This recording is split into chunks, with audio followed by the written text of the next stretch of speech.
Bem, nós daremos sequência, então, conduzindo o último painel deste dia de trabalhos. Esse painel ele tratará do tema Gestão da Desigualdade no Brasil, um problema de decisão inadiável. Esse é o tema central que será discutido e apresentado neste que é o último painel do dia de trabalhos, né?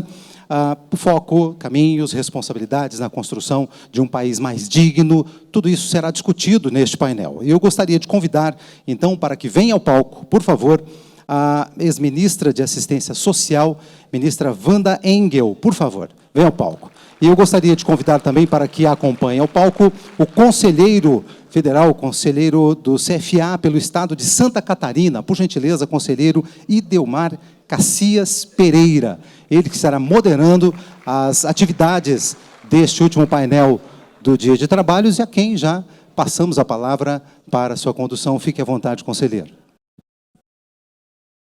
Bem, boa tarde a todos. Boa tarde à professora Wanda Engel. E seguindo com a excelência dos nossos palestrantes, nós vamos ter o prazer de ouvir a querida professora Wanda Engel, cujo currículo, tem liberdade, professora, de reduzir um pouco. A professora é doutora PhD em Educação pela PUC do Rio de Janeiro, é diretora do Instituto Sinergos no Brasil, que é uma entidade americana dedicada à filantropia e à responsabilidade social no setor empresarial. A professora também foi secretária de Desenvolvimento Social da cidade do Rio de Janeiro, ex-ministra de Estado de Assistência Social no governo FHC, e também foi responsável pela divisão de políticas sociais, do Banco Interamericano de Desenvolvimento em Washington. Atuou também como superintendente executiva do Instituto Unibanco e integrou o Conselho Internacional de Liderança Feminina, ligado ao Departamento de Estado dos Estados Unidos, constituído por 30 lideranças mundiais e presidido pela pela secretária de Estado Hillary Clinton. E a nossa palestrante é autora também de mais de 40 artigos publicados em jornais e revistas do Brasil e do exterior. Eu gostaria, antes de passar a palavra para a nossa palestrante, dizer que, na primeira palestra de hoje, deste evento, nós ouvimos o filósofo francês Gilles Lipovetsky, e que, na palestra dele, muito emblemática, ele nos falou sobre a segunda revolução individualista. E, certamente, todos os presentes que aqui acompanharam a palestra dele saíram daqui, ou vão sair daqui, com uma pergunta do que fazer diante de um mundo que perdeu a esperança nas instituições, que já não tem mais sonhos coletivos, onde o individualismo e o consumismo imperam. E, para estimular a senhora, na palestra que a senhora vai dar, eu me permito a fazer um destaque de uma entrevista que a senhora deu em 2014, e que deixou cunhado o seguinte pensamento, e que é muito oportuno para o momento. A senhora dizia na entrevista: o segredo de ter planos, um projeto, ou melhor dizendo, um conjunto de projetos que se sucedam, ter um futuro. Acho que é isso que afeta mais os pobres e o próprio país. O Brasil está sem projetos. O Brasil está sem sonhos de futuro e sem sonhos de perspectivas para se realizar algum plano. Isso a senhora disse em 2014 e eu gostaria de estimulá-la, a sua palestra, com essa introdução que fizemos. Muito obrigada pela lembrança. A gente ser vivido é isso, né? Tem um currículo grande. Eu comecei na área de educação e a vida me levou para a área de assistência, mas, basicamente, eu sou uma educadora. Basicamente, eu acredito que a questão da educação está no cerne da maioria das questões enfrentadas pelo mundo hoje. O que eu queria trazer, foi até ótimo eu ter vindo logo depois da Giovana, porque a Giovana traz uma excelente experiência do poder público. Quer dizer, como é que uma cidade, e eu acho que as grandes transformações se dão na cidade, porque, de alguma forma, a federação é uma abstração, o Estado é uma abstração, o que existe de concreto mesmo, né, é o município, é a cidade. É lá que as pessoas nascem, crescem, morrem, amam, fazem amor, enfim, é o local da concretude, do território. E ela vem trazendo muito o esforço do governo da cidade de se organizar, de criar um futuro, né? De ter clara uma visão de futuro, uma visão de sonho de 30 anos, porque sem isso é impossível, né? Tem a tal história, todo mundo conta a história do gato, que a Alice perguntou para o gato qual é o caminho, e o gato diz, se você não souber para onde for, não tem caminho nenhum, qualquer caminho serve, né? Mas, enfim, saber o caminho, saber para onde vai, saber o caminho é fundamental. Eu até costumo dizer que eu acho que uma das piores consequências da pobreza que faz com que as pessoas tenham a famosa vida severina, a vida conquistada nos seus retalhos a cada dia. Se perde a capacidade de sonhar, se perde a capacidade de projetar, de se pensar no futuro. Eu lidei muito com o menino de rua na minha vida e eu perguntava, mas o que você quer para o futuro, rapaz? Ele falou, que futuro, o que é isso? Não tinha a possibilidade de pensar no tempo, né?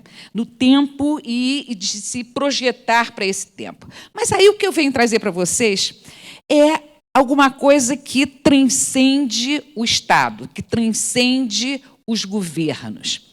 Quer dizer, o que você faz com problemas tão complexos que são enfrentados no cotidiano, que são enfrentados pelos países, problemas que eles têm uma dimensão tão grande e eles têm um conjunto de fatores, de causas e efeito tão grandes, inclusive espacialmente, quer dizer, com a questão da globalização, as fronteiras estão todas, enfim, arrebentadas, e os problemas ganham não só em complexidade de áreas, mas de extensão também, né? Quer dizer, como é que você faz para enfrentar um problema desses?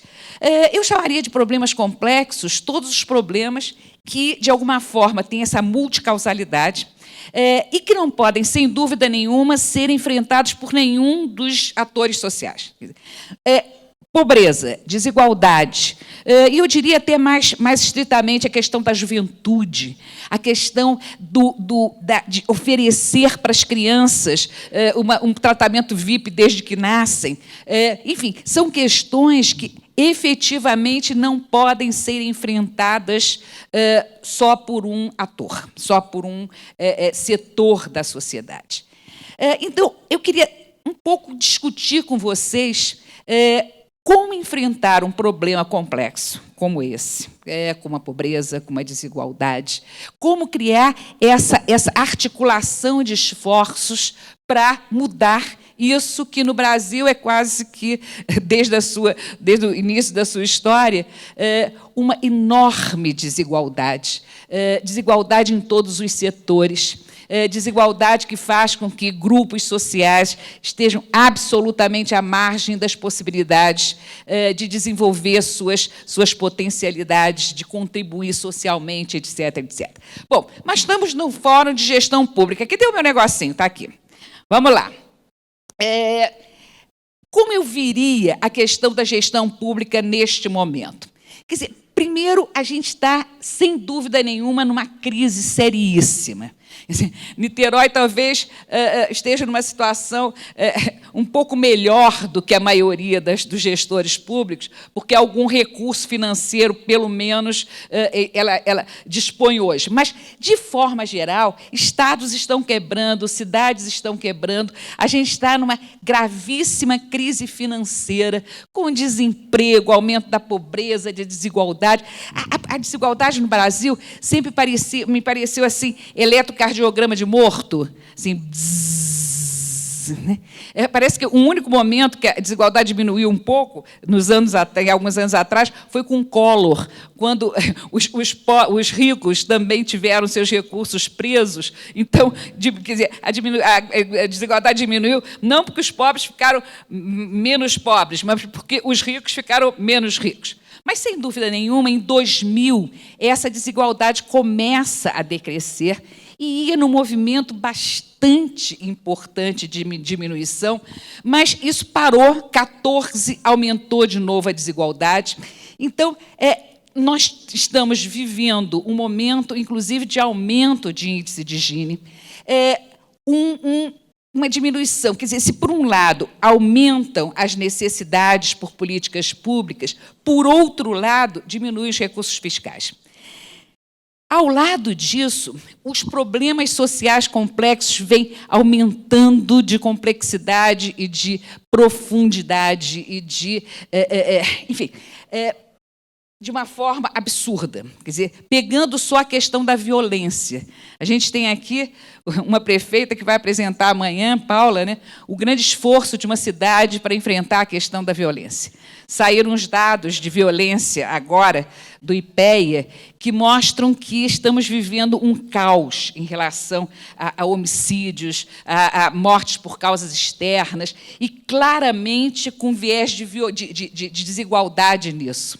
Enquanto, quer dizer, a gente chega a 30 mortes por mil pessoas, por mil habitantes. Agora, os índices têm crescido assim, assustadoramente entre a população parda e negra e tem diminuído na população branca. Então, claramente, um viés de desigualdade aí. Agora, eu acho que a coisa mais séria é que a gente está vivendo hoje uma polarização social bastante prejudicial à possibilidade de articulação de esforços. Quer dizer, a gente está vivendo um momento em que... Porque, até quando eu estava no BID, a gente fez um estudo sobre coesão social. E havia uma enorme correlação entre coesão social e a possibilidade de uma sociedade produzir bens comuns.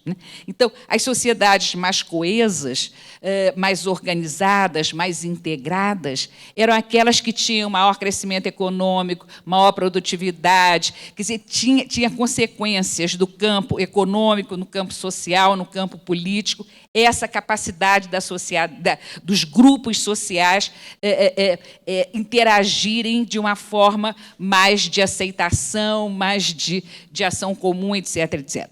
Bom, essa polarização, ela, sem dúvida, é talvez um fenômeno atual dos mais preocupantes. A gente não está vivendo uma sociedade somente fragmentada, a gente está vivendo uma sociedade polarizada. Por outro lado, existe assim, um enorme descrédito nas instituições e uma pulverização das iniciativas. Talvez, do lado de lá, das possibilidades, a gente esteja vendo um aumento muito substantivo de iniciativas na área social. Mas essas iniciativas são pulverizadas, são pontuais e, efetivamente, não conseguem gerar impactos, gerar resultados. Então, do lado bom da coisa, a gente tem uma consciência social maior, crescente, né? As pessoas querem participar voluntariamente. A gente tem, por parte do do setor privado, um aumento da responsabilidade social. O investimento social privado chega a valores assim, parece que a última coisa foi algo perto de 20 bi empregados ou investidos na área social. E hoje você conta com instrumentos de tecnologia que facilitam muito a questão do sistema de acompanhamento, de comunicação, redes, trazendo também uma grande mudança no tecido social.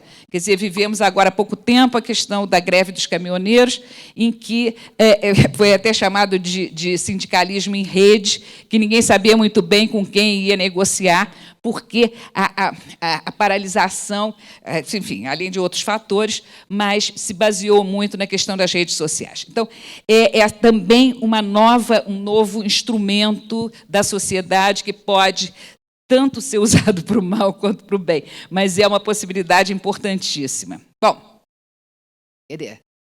Não, é aqui. Bom, eu vou trabalhar com vocês propostas do que eu chamaria de estratégias para lidar com essas questões. Estratégias possíveis de lidar com problemas complexos. Quer dizer, a primeira dela é que é fundamental que se tenha uma visão sistêmica da realidade. Quer dizer, esses problemas complexos, eles precisam ser vistos na sua multidimensionalidade, porque senão são geradas respostas que são respostas que vão tratar só de um ângulo da questão e que vão acabar não chegando a lugar nenhum. Então, é fundamental que se vejam esses problemas complexos através da sua multidimensionalidade, uma visão sistêmica. Só pegando, por exemplo, a questão da juventude. Quer dizer, se vocês forem ver, não vou chegar no detalhe disso, mas pega a questão da juventude. Qual é o problema? Qual é a parte da juventude que está por trás desses problemas? É aquela mais pobre, com desigualdade de oportunidades, que está em escolas com professores mal formados, as mães têm baixa escolaridade, eles têm o ensino de baixa qualidade, vão abandonar a escola, vão ser nenéns, nem vão estar... quer dizer, eles já, às vezes, foram sujeitos a trabalho infantil em criança.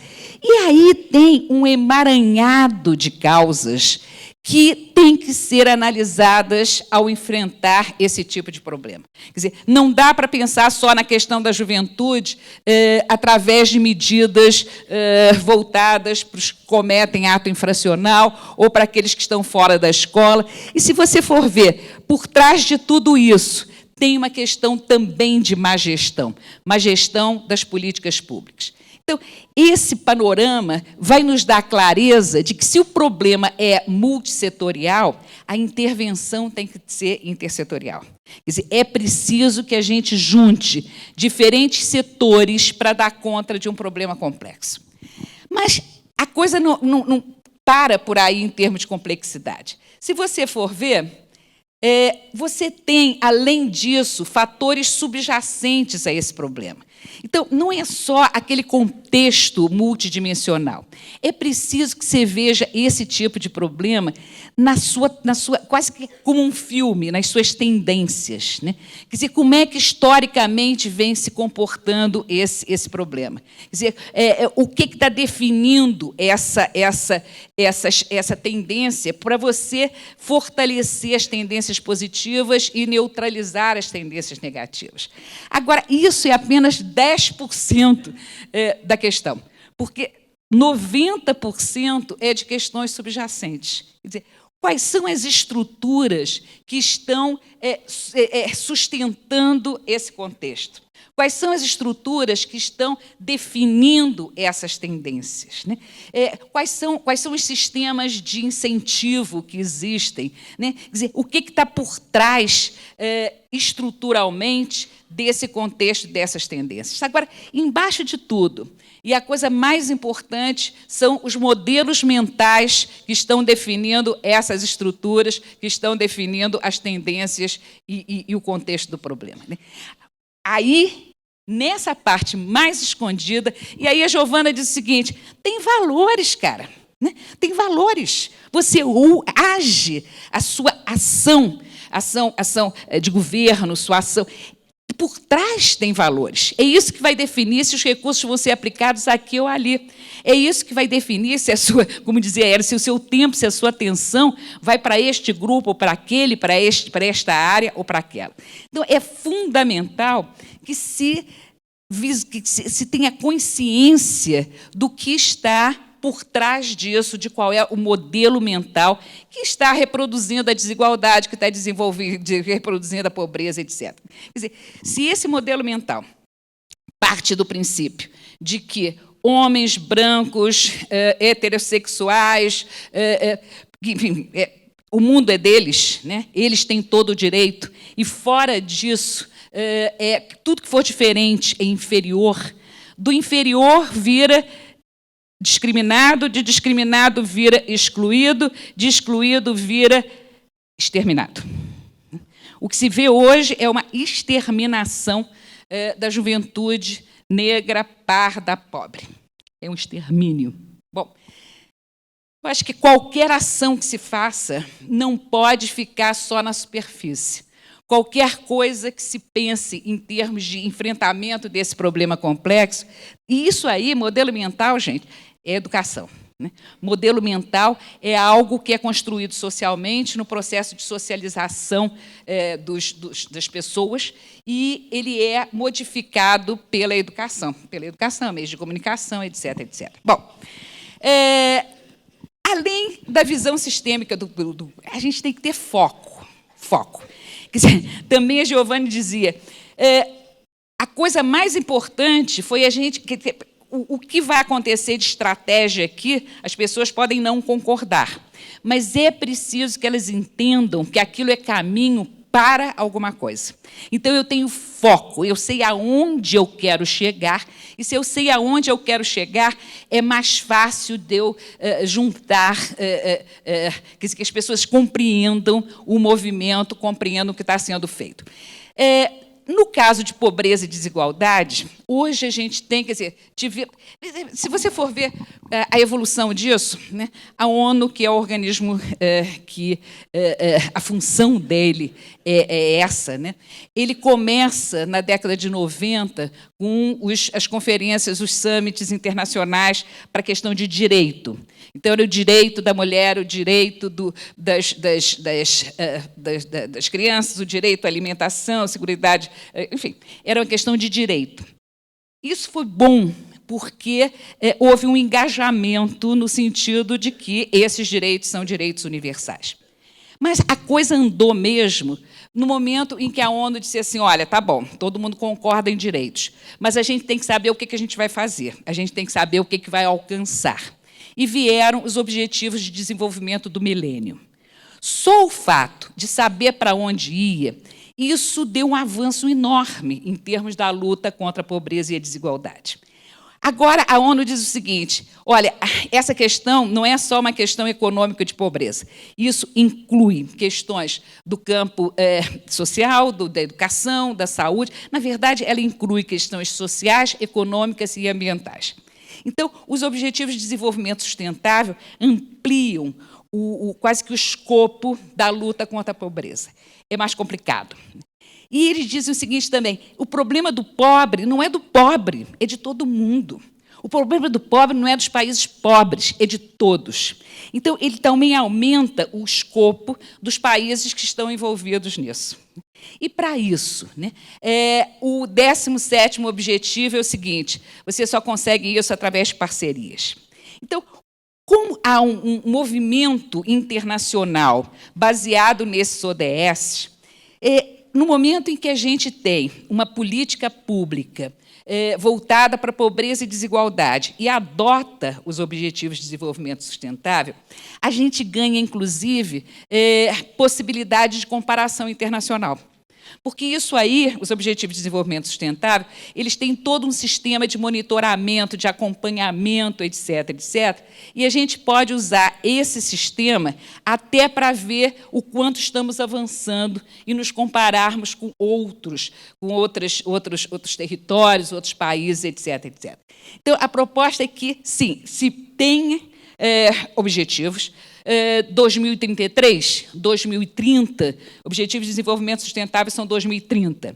Eles estão lá, é para lá que a gente vai. E o 2030, o futuro é hoje, né? Como dizia Giovana, os 4 primeiros anos, que são aqueles que eu tenho, o quanto eu vou caminhar no sentido daquilo. Agora, eu acho que você saber para onde vai facilita uma outra coisa, a escolha de como vai lá. A escolha de quais são os programas, as ações que te levam mais firmemente para lá. Eu tive 9 anos de poder de governo. Gente, o que tem de projeto nos governos? Assim, miríades de projetos. Você vai perguntar para que serve aquilo? A maioria daqueles projetos não serve para nada. O que tem parece assim zumbi, né? O projeto existe, tem coordenador, subcoordenador, etc., recurso, bababá, mas não serve para nada. Então, se eu tenho clareza de para onde eu vou, eu posso fazer quase que uma faxina programática. Tá? Quer dizer, ou seja, esse projeto que tem aqui, essas ações que tem aqui, qual é o impacto que eles têm naqueles objetivos que eu estou querendo alcançar? Né? Quer dizer, para que eles servem? Né? Enfim, por que eles estão aí? Então, essa possibilidade ela é muito melhor orientada quando eu tenho os objetivos lá claramente definidos. Né? Além disso, onde é? Estou certo?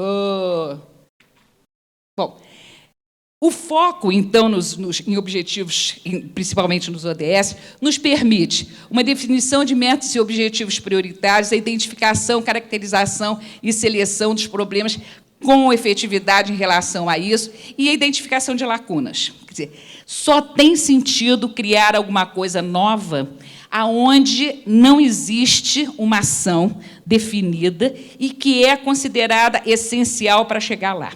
Então, a criação de projetos não pode ser assim ao léu. Hoje eu sonhei que seria legal ter um projeto chamado Dona Maria vai às compras. Quer dizer, é preciso que qualquer nova proposta esteja baseado nas lacunas do conjunto de ações que eu considero fundamentais.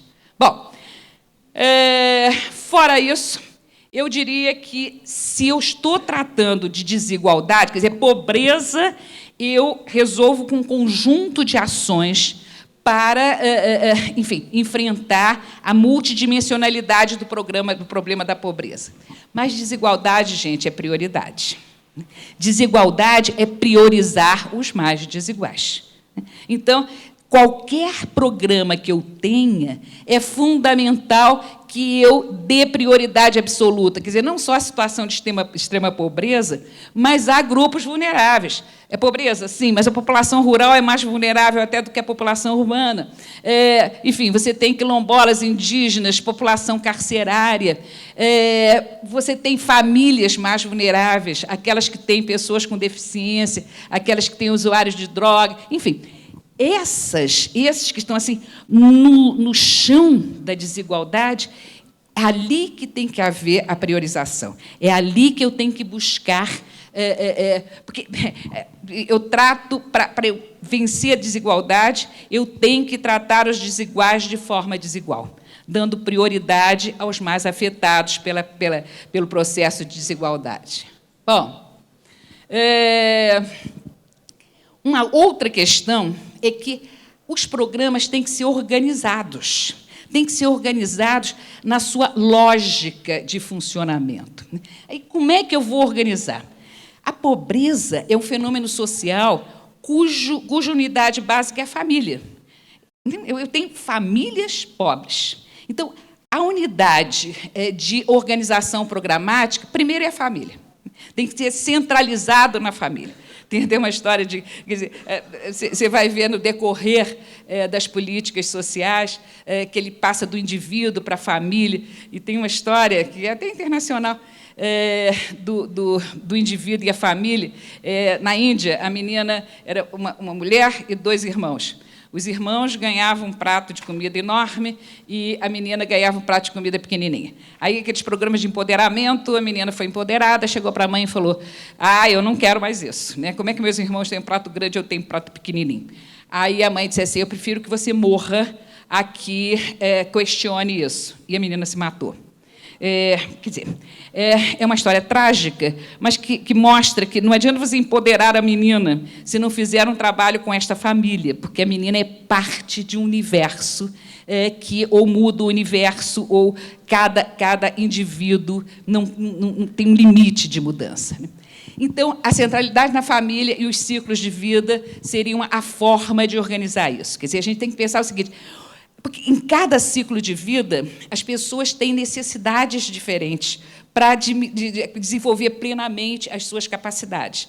Então, os programas têm que ser pensados por ciclo de vida, até para eu não perder de vista lá o cidadão que deve ser o alvo, o beneficiário da minha ação. Eu fiz um trabalho de organização programática no Pará uma vez, e eu dizia assim: olha lá, o moleque está lá olhando a gente. Pensa um menino, um bebê, que está lá olhando a gente. Quer dizer, o que eu posso fazer, quais são as ações, quais são os programas, etc., para garantir àquele menino um tratamento VIP? Quer dizer, quando eu organizo os programas por ciclo de vida, é mais fácil eu perceber o que eu tenho que fazer. 10 minutos? Tá bom. Então, vou acabar rapidinho. Bom, nesse sentido... Será que funcionava... Olha, não está funcionando, não. Tá bom. Quer dizer, qual seria a ideia básica? Esta família também perdeu a capacidade de sonhar, de planejar, de construir o seu próprio futuro. Então, seria super importante a gente trabalhar com essas famílias em termos de um plano de desenvolvimento familiar. Todas as famílias do Bolsa Família vão uma vez por semana nos centros de referência de assistência social. É preciso que essa família, que a gente veja essa família com potencial de sair da situação de pobreza. Porque só quem vai sair é a família. Quer dizer, você pode oferecer instrumentos, mas é a família que vai promover o seu próprio processo de mudança. Definido esse plano de desenvolvimento familiar, teria de se dar um tempo, gente. Quer dizer, um programa como o Bolsa Família não podia ser infinito, não podia ser alguma coisa que eu comemoro quanto mais família estiver no programa. Um programa como o Bolsa Família precisava ser o primeiro passo do desenvolvimento desta família. Um plano tem tempo, né? Então, um tempo dela chegar ao que a gente podia dizer de graduação ou autonomia. No Chile é assim, né? No Chile eles têm 3 anos, né? A família é dado todo o atendimento às necessidades específicas, é feito um programa de promoção familiar, mas a família tem tempo de sair dali. E dali vai para um outro tipo de programa mais condizente com o futuro do processo de desenvolvimento daquela família. Agora, é preciso que os programas de educação, saúde, etc., sejam pensados em programas integrados para a primeira infância, programas integrados para a criança, para jovem, para adulto, para idoso. Quer dizer, no momento que a gente consegue garantir que todas as crianças, todos os filhos do pobre, das famílias pobres, tenham todas as condições de desenvolvimento na primeira infância, consigam desenvolver suas capacidades intelectuais e de participação e de habilidades socioeducativas, etc., na sua infância. Que todos os jovens terminem o ensino médio, gente. Sabe, não tem saída de pobreza se a gente não garante que todos os jovens das famílias pobres completem sua educação básica. Se nós conseguirmos que todos os adultos jovens tenham condições de inserção de mercado de trabalho e que os idosos tenham sua participação na vida, sabe, saiu da pobreza. Você tem uma saída sustentável da pobreza. Bom, Só rapidinho. Se você for ver a evolução dos programas de combate à pobreza no Brasil, eles começam com distribuição de bens, né?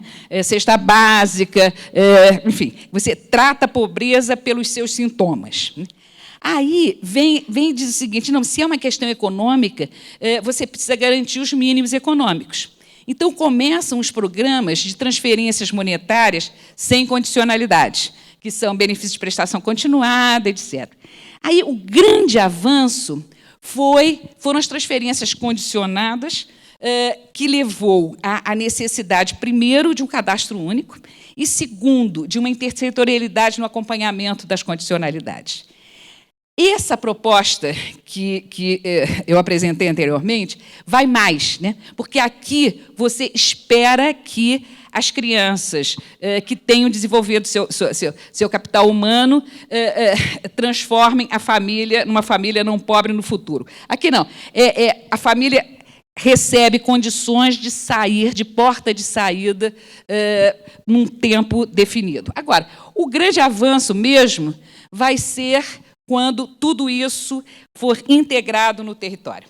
Quer dizer, se a gente consegue que nos territórios a gente consiga integrar ações sociais, econômicas, ambientais e de infraestrutura, é ali que vamos conseguir a transformação real.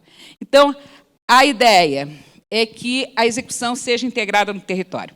Também partindo de um plano de desenvolvimento local, você juntar questões sociais, desenvolvimento, etc., etc., etc., com objetivos pactuados e uma governança descentralizada. Bom, finalmente, a gestão colaborativa, 5 minutos, a gestão colaborativa de governança intersetorial. Eu acho que esse é o mais complicado de todos. É como é que você arma uma engenharia social para envolver diferentes atores em torno de uma mesma agenda social. Realmente, a engenharia é complicada, a base de tudo é uma agenda comum, a base de tudo é o saber pactuar objetivos e estratégias a longo prazo e juntar não só diferentes setores, mas diferentes atores. Que não pode faltar, além dos governos, sociedade civil, empresas, mídia, porque você vai ter que fazer toda uma mobilização da sociedade em torno do tema, e ter alguém que tome conta dessa engenharia, o que a gente podia chamar de uma organização estruturante, alguém que estruture isso. E quem estruturar, quer dizer, esse órgão estruturante não só vai fazer a mobilização, com apoio aos projetos estratégicos, governança, comunicação, acompanhamento de resultado e reforço de uma identidade. Quer dizer, essas coisas as pessoas precisam ter assim, um maior orgulho de estar participando daquele pacto, um maior orgulho de fazer parte daquela iniciativa.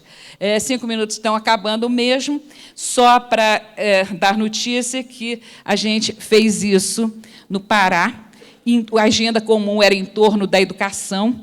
A ideia é juntar todo esse pessoal para aumentar em 30% o IDEB em todos os níveis, o que envolvia Estado e municípios. Para isso, tinha uma linha de capacitação de professores, melhoria de gestão, melhoria de infraestrutura, esses resultados nessas linhas, incluindo o uso de tecnologia, e criar comitês, criar uma governança multissetorial descentralizada, né? Quer dizer, você tinha o pacto do Estado, mas cada cidade tinha o pacto pela educação do município de Canaã dos Carajás. E cada escola tinha o seu pacto. O pacto pela educação da escola José Veríssimo, né? com o seu sistema de governança.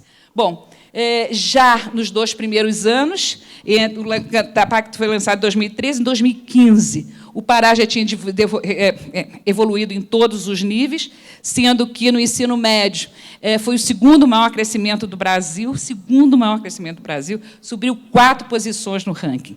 E, além disso, nesse pequeno tempo, a escolaridade média passou de 8,5 para 9,1 anos, e a percentagem de jovens de 19 anos que concluíram o ensino médio passou de 35% para 40%.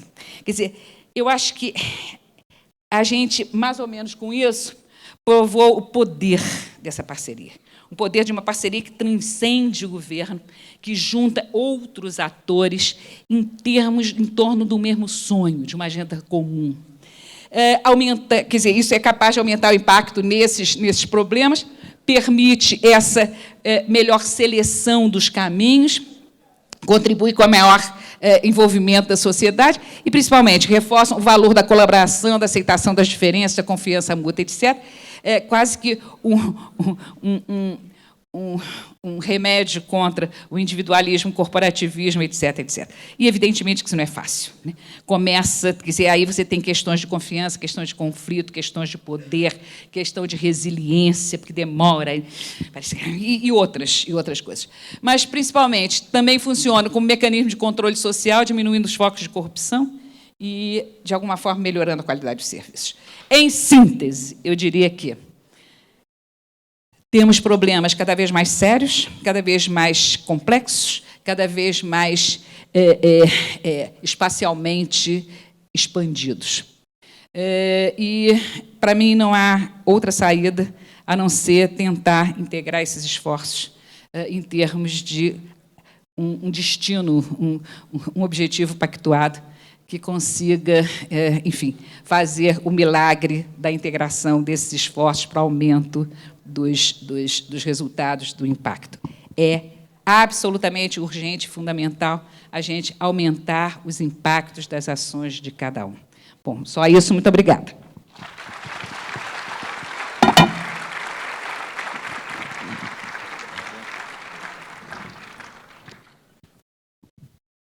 Bem, nós agradecemos a brilhante palestra. Pessoalmente, quero dizer que é um complemento à primeira palestra que assistimos do Gilles. Na sua palestra, nós temos o aceno de uma mensagem positiva e que tirei como síntese de tudo a integração de todos os envolvidos para que possamos partilhar do mesmo sonho. Eu entendo que, embora nós estejamos diante dessa segunda revolução do individualismo, nós podemos ter o individualismo responsável, como foi dito pelo nosso primeiro palestrante, mergulhando em cima desses problemas e nos irmanando na busca da solução desses problemas que nós vemos no Brasil, que são conjunturais, né, professora? Nós temos uma situação no Brasil. O Brasil figura entre as 10 maiores economias, mas também figura entre os 10 países que mais diferenças sociais têm.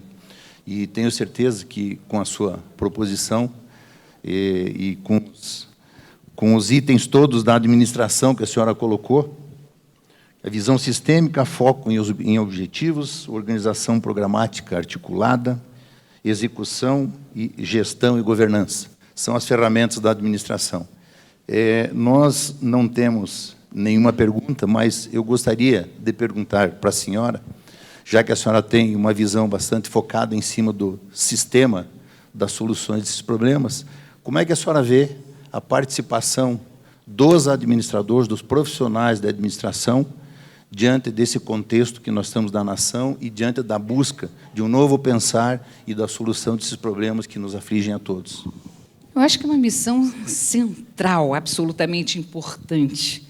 Quer dizer, você tem aí um problema de gestão mesmo de todos esses atores, um problema de gestão para resultados. Eu diria que é gestão colaborativa para resultados. E isso é a área de trabalho de vocês. Eu acho que vocês teriam uma contribuição absolutamente importante, não só, vamos dizer, nos governos, né? A gente teve aqui a apresentação de Niterói, né? Como a gestão fez toda a diferença, né? Mas como é que eu posso contribuir para essa gestão mais multissetorial? Eu acho que a gente estaria trabalhando, inclusive, para o tal do 17º objetivo dos Objetivos de Desenvolvimento Sustentável, que é a grande interrogação, né? Eu acho que as pessoas já chegam à conclusão de que questões multidimensionais exigem abordagens multissetoriais, mas como é que faz isso? Né? Como é que faz isso? E como é que faz isso é um desafio para vocês. Muito obrigado. Bom, creio que não tenha nenhuma pergunta a ser feita. Agradecemos a sua participação e eu pediria que o nosso mestre de cerimônia viesse dar seguimento ao nosso encerramento. Pois não, muito obrigado, Idemar. Muito obrigado, Wanda, pelas apresentações. Os desafios de se gerir a desigualdade no Brasil, de fato, são desafios significativos, né? E, claro, inadiáveis. Nós gostaríamos agora, neste momento, de pedir ao Idemar que passasse, por favor, Idemar, às mãos da Wanda, o nosso certificado de participação aqui no FOGESP, e também um mimo, uma lembrança para que marque o seu coração, viu? Obrigado, muito obrigado, senhores, pela participação, por compartilhar o conhecimento, por dividir com este público aquilo que vocês sabem. Muito obrigado. Obrigado, pessoal, e até amanhã, Elisa. E vocês que nos acompanham de casa, vocês estão gostando do Fórum CFA de Gestão Pública? Eu gostaria de lembrar que nós temos uma hashtag oficial, FOGESP 2018, então interaja conosco nas nossas redes sociais. E nós também temos um aplicativo oficial aqui do evento, CFA Eventos. Fique por dentro de tudo o que está acontecendo e por lá também você pode dar a sua avaliação das palestras, mandar as perguntas para nós aqui no palco, pode interagir com todo mundo que está aqui no momento do evento, ao vivo, em tempo real. Então, vamos lá, hashtag oficial, FOGESP 2018 e o aplicativo CFA Eventos. O evento chega ao fim, muito obrigado pela sua companhia e fique ligado no CFA Play. Não perca nenhum momento do Fórum CFA de Gestão Pública. Até amanhã. A gente volta às 9h, até mais. Tchau, pessoal.